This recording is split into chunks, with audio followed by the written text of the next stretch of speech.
Hello everyone, my name is Dylan. Sit back and relax as I present The Future of Education, Adapting to the Unique Minds by Claire Cunningham, Esther Logan, Parker Troyer, and myself. What's the problem? Students with learning disabilities are having a harder time adjusting to an online learning environment. Now, everybody has unique qualities about them that can be complex to say the least. Research has shown that students with learning disabilities are having a harder time adjusting to an online learning environment due to the pandemic creating in-person class restrictions. This is how we feel we can improve the situation to not only better ourselves, but those of us who do have these types of disabilities. Why is it relevant? This is relevant because for the past year, all students have had to take most, if not all, of their classes in an online format. While everyone might not have a learning disability, they affect 1 out of 5 children in the U.S., according to the National Center for Learning Disabilities. Here are some common learning disabilities taken from the Learning Disabilities Association of America, LDA for short: dyscalculia, dysgraphia, dyslexia, nonverbal, oral/written language disorder, attention deficit hyperactivity disorder, also known as ADHD, executive functioning, and there are many more. Here are some definitions of the more common ones.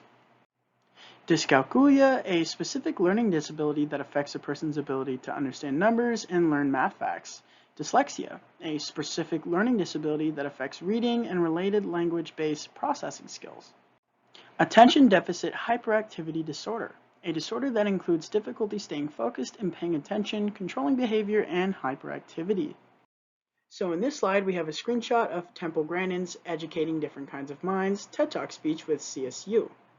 In this screenshot, she is speaking about the different kinds of ways that people can think. Number 1, photorealistic visual thinking, objective visualizer, poor at algebra. Number 2, pattern thinker, spatial visualizer, music and math, poor in reading. Verbal facts, language translation, poor at drawing. Number 4, auditory thinker, visual perception, fragmented. Now, people cannot be boxed into one area or label, but these definitions and medical diagnoses can help educators provide the students with the resources they feel will help the students succeed in their class. Some people can think in just one of these ways, or others can have a combination of these. For example, they could have all 4, 2, or 1. Okay, so current situation. How are these students doing?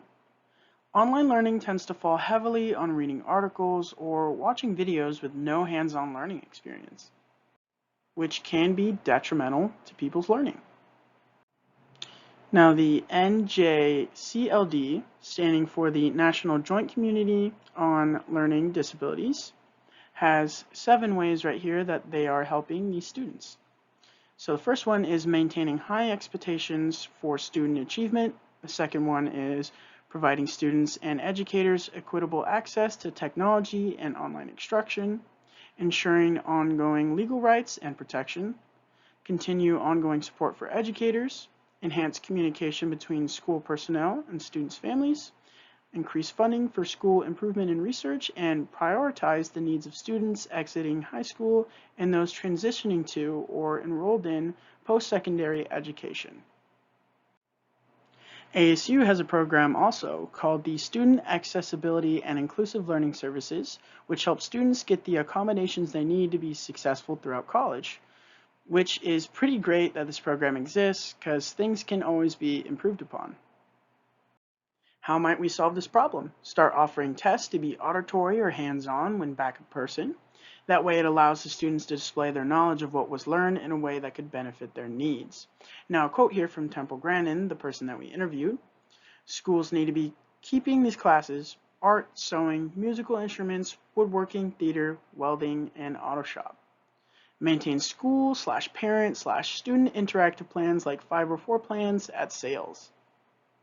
Here's our conclusion stating some of the most important bullets in the entire presentation. Students with learning disabilities are having a harder time adjusting to an online learning environment. While everyone might not have a learning disability, they affect 1 out of 5 children in the U.S., according to the National Center of Learning Disabilities. Start offering tests to be auditory or hands-on when back in person. That way it allows the student to display their knowledge of what was learned in a way that could benefit their needs.